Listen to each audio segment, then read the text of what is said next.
алейкум, урметтли телесерчилер, хаберлер вақты студияда мен Алимек Айбулаева чалышан вешімдікі саатқа бойле малюмат. Ақмешітнің ең бұйық машина парковкасының чықышы векіршіні деңіштірділер. Дубки койынде чоқ елар девамында бекленілген жами құрылып башланды. Белая Беш қасабасында yollar кергін, алда маршруткалар қатнамайлар.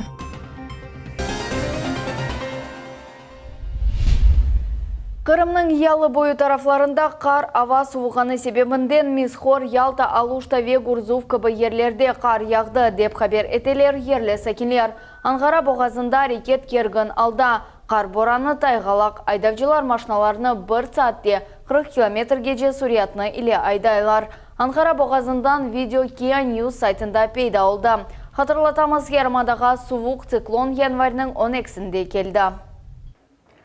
Жұмхурет пайтақтының ең бұйық машина парковкасының чықышы векіршіні деңіштірділер. Меркези базарының янында ерлешкен араба дұрағына, яни паркинге тек Севастопольская ве Пушкина соқақларындан етмек мүмкін. Тәфсілатлар невбеті келев қамызда.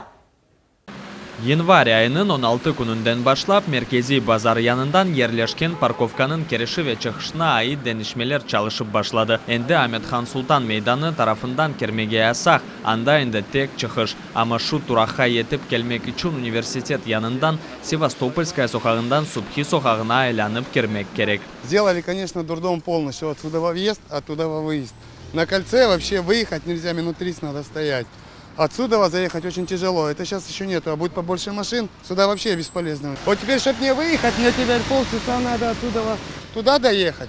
И чтобы выехать еще полчаса. И чтобы теперь вернуться, еще полчаса. Козлова соқағында ерлешкен екінші парковкада дәнішмелерге оғырады. Анда тек Пушкина соқағы тарафындан кермее мүмкін. Бұл машина дұрағы евелкесі екінленген ерде Аметхан Султан мейданында сонна еті. Бұна көре чықышта тамам шу ерде. Кто его вообще сделал? Кто это же дебилизм? И смотрите, что Маяковский творится, Желябова что творится. Пусть делом занимаются. Дойғылы сөзлер оларының манасы да бір. 10 соралған инсандан 10 менфи фикір. Әлбетте яқшы олсын деделер, ама әрше әдетінже олды. Ән əsas меселе базарның янындаки дурақ олды. Автобуслар парковкадан чықышны қапаталар. Тықынтықлар да зияде жарытты. Әмді айдавчыларға машиналарыны алқада қалдырмая тепсие етілмей. Әнде анда ясса қолынған ишарет ерлештірілді. Кошының артында есе эвакуаторлар беклеп туралар. Энвер Аблези, Саким Бекиров, Миллет Ичун. Яқын вақыттақ межетте маршрут ағы толсынен яңылаштырылacak. Бұл суалны Жұмхурет башы ве Нахлие Назиры Оз незарет алтында тұталар. Шерде яңы маршрутлар ве яңы автобуслар пейда олacak. Біз мерақландық бұл яңылыққа шер сәкелері насыл бақалар. Вешімдікі Нахлие или насыл меселер бар. Очень высокие, у меня болят ноги, очень тяжело подниматься. Вот такие хорошие, пониже они находятся. Новые, они вот такие же будут короткие, высоко не подниматься на них. Я за Москальцом живу, все маршруты нам хватает. Крым приветствует только всех тех, которые нам добра желают и обеспечивают нас новыми троллейбусами. Такие автобусы, конечно, удобные. Низенько, не надо подниматься, коляску женщины могут вести. Все нормально. Я рада, что будут завозить. Потому что все равно старые автобусы, они уже... Но само по себе обновление, это, конечно, плюсовой момент. Вот другой разговор, насыщенность улиц будет, пробки будут, не будут. А то, что неудобнее, конечно, удобно. Вот троллейбусы новые удобные. Бүгін саба әрте Ақмежетте Багдан автобусы тұташып янды. Боқта іштемей ағыларда малюматыны бұл вақияны оз көзінен көрген инсанлар дарқаттылар. Янгын Держинский совхозы районында юз берді. Атеш автобуста тез дарқалды. Қаза олған ерге янгынжылар yol алдылар. Маршруткада yolcular yok еді. Айдавжа мұстақыл шекілде янгынны сөндірмеге тырышты. Нәтижеде оның қоллары янды ве оны хастаханеге еткізділер. Экспертлер янгынның себебіні белгілейлер. Яңы ел башланғаны Қырым мұсылманлары үшін эмиетлі тедбір иле бағлақ. Межет районның Ботке яни Дубки койынде жами құрылы башланды. Тантаналы мерасимде Қырым мұсылманлар дини дәресінің район мемуретінің құрыжы шirketінің векілері ве жемаат топланды. Бу адисияны ерлі сәкелер чоқ елар девамында бекледілер. Айша Шулакова, тәфсилатлар иле.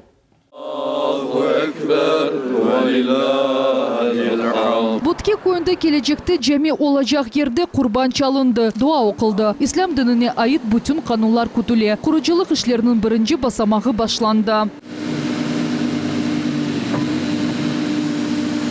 Шымды Дамартада тек бір экскаватор чалыша. Тетхық ішлер үшін бұл етерлі. Дейлер құрыжы шіркетінің векилері. Топрақның пробалары алынған сон, вевесиқалар ресмилештірілген сон, эсас ішлерге кечежеклер. Культ объектінің құрыжылығы иле жұма жәми құрған шіркет оғраша. Ботке көйіндекі жәми қырымтатар үсілбінде тікленілежек. Кулелер олмайажақ, эки минаренің юксеклігі есе 33 метріні тәшкілетежек. Дам есе кераметнен төшележек.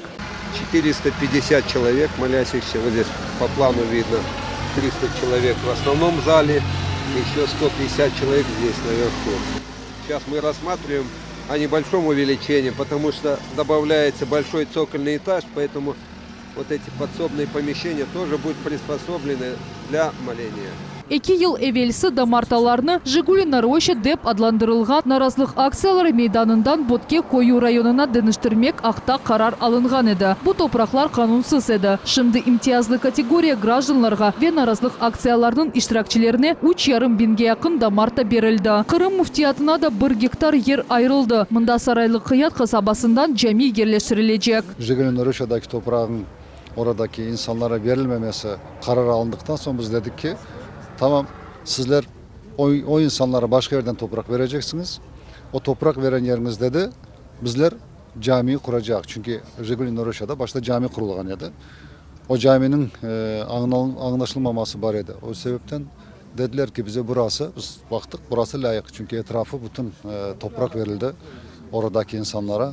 Onun için de burada layık gördük. Herkes yakın olacak hem de namazını kılmak için serbest olacak. Ботке Коюнун Маршала-Жукова районунун ве якын ерлешкен массивлерінің сакинлері жами құручылығыны йылларчы беклейлер. Сарайлы қият көйіндекі жами четте ерлеші, анда тек диварлар ве бинанын дамы бар. Ички ве тышышлер да битмеді. Бу ерге етмекті еңгілдігіл. Onun üçün адамлар шерге қатнамаға мечбурлар. Эбит бегенем пек güzel yerde тұра. Bu kadar tırışıp nemetip bu kuruculuğu başladılar. Allah'a şükürler olsun, bana bugün başladılar temelini kazmaya, bu yerde olacak Balabağ'ın bir tane cami. İnşallah kısmet olsun halkımıza gelmeye, bunda ibadet kılmaya. 12 лет мы уже здесь находимся, на этой поляне протеста, и вот здесь первое строение, если, так скажем, масштабного такого значения, как мечеть построить, мы будем только рады. Жигули Наройша құрыжылық ерде чалышқан инвестор жами құрыжылығына 3 миллион 800 бин рублек қайтарды. Қалған параларны муфтият айрачақ, бұйымды первасыз олмаған инсанларының садақалары. Создадим рабочую группу, и администрация, в свою очередь, будет оказывать максимальную содействие в части касающейся подведения коммуникаций и необходимых разрешительных процедур. Жамик кезлев Сарайлы қият Ботке Ливатки айланма yolunda құрыла. Ишлер біткен сон жамиге баққан ерлер абаданлаштырылacak. Bundan ғайры районда сәкинлер үшін керекли инфраструктура құрылacak. Айша Шулакова, Рамазан Аливапов, Миллет үшін.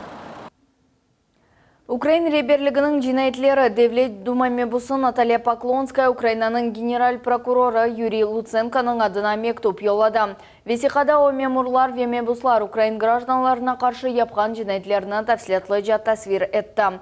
Бұл ариза көстермек керек комшу Девлетінің ген прокуроры Озы бұл қанунна рейет етемі йоқма деп қайдеті Девлет Дума мебусы. Поклонская Эмин Украина территориясында шымдықы вақыт о сәсет иле разы олмаған адамларының өлдірілуі девам ете. Соңында мебус СНГ ве Авросоюз мемлекетлерінде инсан ұқықлары бойынша векелетілерінің жинайет делілеріне дықат айырмаға рижа етті. Бұл сенях межет акиметі Пушкина соқағының екінші нефет реконструкциясыны екінлейжек. Бюджетте бұл мақсатқа 50 миллион рубледен зеде пара назарда тұтыла. Бұндан ғайра акимет Горького соқағыны абаданлаштырмаға планлаштыра.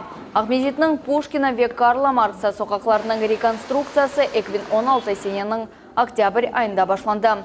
Эпсі бұл мақсатларға 182 миллион рубле айрылды. Эвелден әлейха бойынша Пушкина соқағы Гоголя соқағына қадар тамирленмек керек еді. Ама ішлер Горького чапразында тоқталды. В общем-то, нужно ее закончить и уже оформить. Хотим подремонтировать в текущем году улицу Горького, там где-то плитка провалилась, что-то почистить, поделать, газоны. И уже 2 перекрестка у нас будет как бы сделано нормально, где люди могут гулять, работать. Мы улицы все подрезали, вы видели, в общем-то, навести порядок с этим.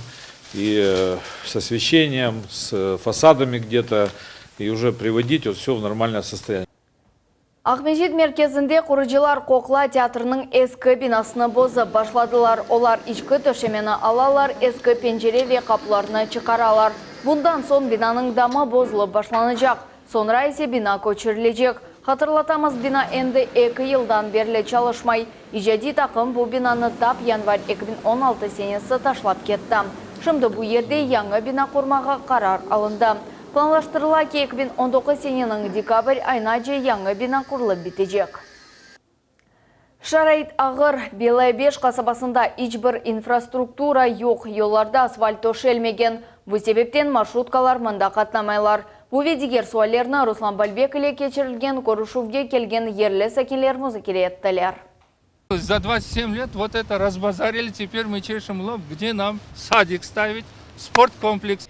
Риза Муратов Эпысана юрт, яни Белая қасабаларында фаал инсан. О енді бір хаш елдан берлі товған массивде инфраструктура olması үшін көреші. Бұл тез өскен район. Мында шымды бенден зәйді хоранта яшамақта. Риза Бей Эпысы әкимиет структураларында бұлынды. Массив меселелері чүзілуінде Русия Федерациясы президенті өгінде милетлер ара мунасибетлер шурасының азасы инкишав жемиет тешкелятның президенті Эскендер Белялов бұйық ярдым көстерді. В данном поселке существует очень много проблем. И, наконец, все эти поставленные вопросы и проблемы были озвучены нами и услышаны вплоть до главы республики. Значит, в этом году обещают, твердо заверили, что будет построен садик. Эвеллері ана юртта федераль мақсатлы программа объектлері құружилық планы бойынша 120 ерлік бала бақшасы құрылмақ керек еді. Лекін демографик өсув бұл ерлер асы олажағыны көстере. Әнді 2020 сенеге жымында 260 балыны сығдырған мектеп Эвел муэсесе құрылacak. Бұл сәкенлерінің ұқтиячыларыны толысынын қандырacak. Yolları левазиетті қасабада кергіндір. Асфальт олмағанындан ғайры yollar құружилық лейхасы доғру тізілмеген. Я выезжаю с Белого 5, и передо мной стоит сплошная. Она подразумевает, что я выехать на объездную не могу, не имею права. Я должен выйти на заправку. Но опять-таки, согласно правилам дорожного движения, сквозной проезд через бензоправку запрещен. Уже ни один автомобилист с Белого 5 был оштрафован за это. Энди федераль мақсатлы программа черчевесінде яны лейха уйғынлаштырылды. Керекли басамақлардан сон Белая 5, Анаюрт, Айкаван, Ахмежит районы кыбы араба yolu құрылып башланacak. Bundan ғайры микрорайонға алып келген yollarны лейхасы тізілмесі үшін Devlet Milletleri Комитетіне тевсие yollanıldı. Bu sakinlerini yol қайдайларыны бозмақтан хорчалacak. Гражданлар или субъект бір хач саат девам етті. Там завтра, послезавтра, когда вот Резага, руководитель Госкомнадса, Исмет Меметович приедут сюда. Вот все проблемы, которые, возможно, не вошли, да, то есть мы все не успели озвучить, те, которые не отражены в поручениях главы. Все на бумагу, так, чтобы их видели органы власти. Шымдыки вақытта массивде спорт объектлер құрылмасы үшін дамарта белгіленді. Бұндан сон олар тікленіліп башланacak. Бүгін енді есе чоқтан берлі бекленілген 22 маршрут өз ішіні башлады. О Белая 5 қасабасындан Куйбышева мейданына жахатнacak. Арзы Хасянова, София Шукурова, Асан Зивадинов, Миллет үшін. Қырымда Владимир Путинге қол тұтқан инсанларының имзалары топлануы девам ете. Президентке дестек көстермек үшін Қырым руханилері, зиялылар, саясетчілер, вежеметчілер келелер. Президентінің саяси yönelişini Қырым Жұмхуретінің региональ ара милли медени мұқтариетлерінің темсілчілері де қол тұталар. Я думаю, на нас ложится большая ответственность сделать правильный шаг, обязательно прийти на выборы. И зная практически все национальные группы Республики Крым, я работаю более 20 лет уже в этой теме, с уверенностью могу заявить, что 99% крымчан всех национальностей дадут свои голоса за Владимира Владимировича Путина. Это единственный человек сегодня, который является лидером такого мощного государства, как Россия, которому мы действительно уважаем, которому благодарны. И мы не можем быть равнодушными. Мы должны, по крайней мере, те, кто это понимает, именно поддержать в этот нелегкий момент выборный нашего президента. Ярмадада имза топланған 7 нокта açıldı. Bu Ахмежит, Керич, Кефе ve Кезлев шерлеридер президентке Русияның 15 регионында қол tutmak мүмкін. Хочется верить, что и так оно будет. Мы уверены, что президентом на новую каденцию станет Владимир Владимирович Путин, то у нас улучшится социальная политика, у нас и социальные условия нашего населения, у нас улучшится экономика, поднимется. То есть будет еще много-много сделано всего хорошего. Я тоже желаю господину президенту выиграть эти выборы. Я думаю, что он достойный человек. Я думаю, что на протяжении этих десятки лет он ведет правильную политику, в мире заявил себя. Весь мир знаком сегодня и с русской политикой, и с его политикой. Так что желаю вам, республике, и Путину победить на этих выборах. Бұл сене апрель айында Ахмежитте чоплек ішлену заводының бірінші небеті açılacak. Боқта Экопром Крым инвестор шirketінің генераль мудир муавина Максим Копейкин білдірді. Жемиет палата шуранысының топлашуында Олейханы тағдым етті. Бұл заводны Боғырча қасабасында құрмаға планлаштыралар. Отек Ахмежитінің қатты коммунали қалымтыларына қайта ішлетежек. Құрылжылықтан сон чоплек шығарылуына фиятлар артмайжақ. Нам понадобится примерно 4 гектара. Это в районе бывшего арсенала. Это более 600 метров от ближайшего населенного пункта, ближайшего строения в населенном пункте Каменка, дальнейшие другие строения еще дальше. Ставится модульный завод на 3 года. Этот завод будет убран через 3 года в рамках конституционного республиканского соглашения, и все мусороперерабатывающие комплексы будут выведены за пределы города Симферополя. 2017 октябрь айында Cumhuriyet'nin investitsion iklem şurası bu Investleyxaga qol tuttu. Zavod 175 işgerlerini yaratacak. Investitsiyanın parası 106 rublini teşkil etecek. Moise bir yılda 150 tonna qılımtını qayta işletecek. Bundan gayrı Cemiyet Palatanın şurası Cumhuriyet'te pedagogika senatının şerefini yükseltmek usullarak da söz yürsettiler. Kırım Mühendislik Pedagogika Üniversitetinin rektoru Çingiz Yakubov kaydetti ki, yarmada köylerinde hocalarda ihtiyaç var. Mezunlardan soraf geçirgen son belli oldu ki, olar köyge çalışmağa barmağanın sebebi aylık az olğanı ve evleri olmağanı ile bağlı. Говоря лично от себя, хотел бы сказать, что все-таки мы, наверное, где-то теряем сегодня село, коллеги. Вот это глобализация, урбанизация, но теряем село не как, на мой взгляд, такую вот экономическую единицу, а теряем село как источник нравственности, источник такой духовного содержания. Поэтому считаю, что сегодня два пути. Первое, горожан привлекать в село, за счет вот тех программ, за счет оживления тех программ, о которых мы сегодня говорим, и возвращение сельской молодежи обратно-таки к своим, к исходным своим позициям, уже с учетом того багажа и того капитала, о котором мы сегодня говорим. Bu teklifke hepsi toplanğanlar qol tuttular. Bundan gayrı bu sual tahsil nazirliginin vekilleri ile muzakere edilecek. Yakut şehrinde Türkiye tillerde laqırdı etken Rusiya halklarının umum Rusiya konkursu geçti. Onun serlevası bir kun, yani bir kuneş altında demektir. Tedbirde 11 Cumhuriyet iştirak etti. Kırım'ını istidatlı yercimiz Güzel Muratova taqdim etti. Şimdi 10 Cumhuriyet'nin kanallarında yayınlap keti. Millet teлеканалы da yarışını gösteri. Çok severim,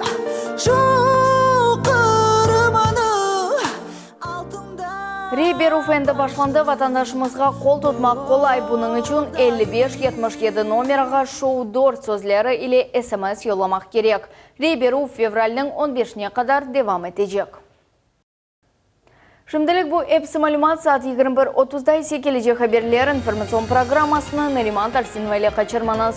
Görüşmek üzere, sağlıkla kalınız.